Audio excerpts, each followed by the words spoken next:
Mana nih? Ada, Sini. iya kamera tengah. Oke. Ini merespon adanya pasangan Anies Sohibul, kan memang apakah ini PKB melihat ini justru menutup kesempatan kepada partai politik lain yang memang tadinya berminat dengan Pak Anies begitu, kemudian seolah-olah Anies dipakaikan dengan Sohibul. Ya saya melihatnya memang yang pertama ini kegamangan ya. Kegamangan teman-teman PKS internal, ya semestinya ini konsumsi internal PKS sendiri lah. Tapi terpublis karena saya nggak tahu persis, karena yang pertama kan pengumuman Mas Sohibul Iman saja, Iya. dikoreksi 2 hari berikutnya oleh Presiden PKS.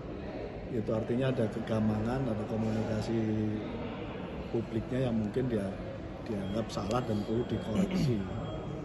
Dan problem ikutannya adalah lalu langsung memasangkan antara pasangan Mas Anies dan Mas Sohibul Iman. Di mata saya sih blunder menurut saya.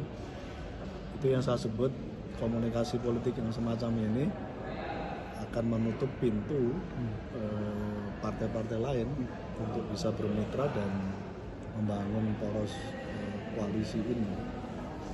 Tapi PKB sendiri kan sebelumnya di DPW sudah ada usulan ya Bang untuk mengusulkan nama Pak Anies dan untuk maju di Pilgub Jakarta.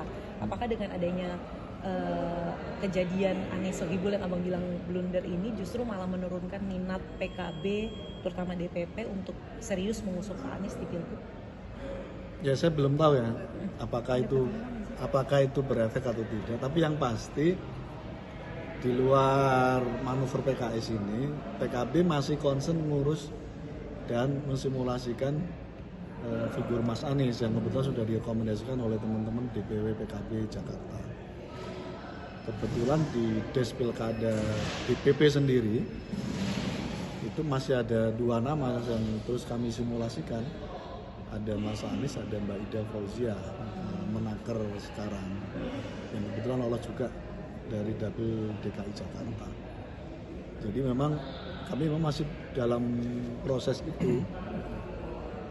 Tahapannya kan setelah kami dapat dokumen dari DPW PKB DKI, sedang kami jadwalkan untuk melakukan UKK, termasuk dua-duanya belum, Mbak Ida Fauzia juga belum kita UKK. Nanti akan kita barengkan dengan Mas Anies Baswedan. Tapi Bang Huda, kalau dari PKB sendiri ini masih melihat bahwa nama Pak Sohibul ini masih bisa digoyang kan? Atau mungkin PKB juga sekarang mau merekomendasikan Bu Ida untuk mendampingi Mas Anies? Saya tadinya kami PKB dalam posisi tidak ingin merespon ya, karena ini masih sangat cair sih.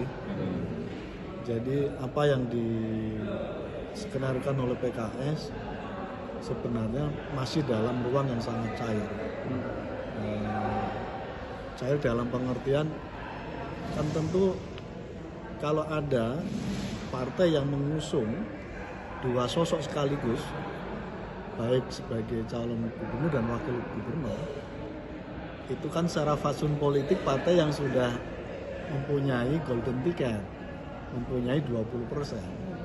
Nah, kita tahu teman-teman kita PKS memang menang di pemilu legislatif kemarin, tapi belum melampaui 20% karena baru 18 kursi, sementara 20%-nya 22 kursi. Jadi menurut saya model memborong begini, memborong figur untuk partai yang tidak memenuhi dan tidak punya golden ticket, menurut saya bahaya ini. Bahaya deadlock Bang Huda. Ya bisa bahaya deadlock, bisa nggak dapat teman mitra koalisi. Tapi PKB sendiri sama komunikasi sama PKS-nya gimana ya Bang? Karena kan PKS sendiri optimis. Tadi Sekjen PKS bilang bahwa memang Sohibul itu bukan harga mati, tapi justru itu malah menurut mereka itu menambah nilai tawar PKS dan juga Anies begitu. Jadi siapapun yang mendukung Anies, PKS sudah berarti di belakangnya, itu menurut PKB justru malah menambah atau memang bisa. Mungkin itu persepsi ya, Habib ya. Persepsi personal saya kira wajar, sah-sah boleh lah gitu. Tapi ukuran objektifnya nggak ketemu. Ukuran objektifnya kira-kira yang berpotensi menutup pintu partai lain malah gitu. Tapi suasana begitu. yang paling terkena kunci pintu itu PKB atau PDIP dari munculnya dua figur ini? Saya belum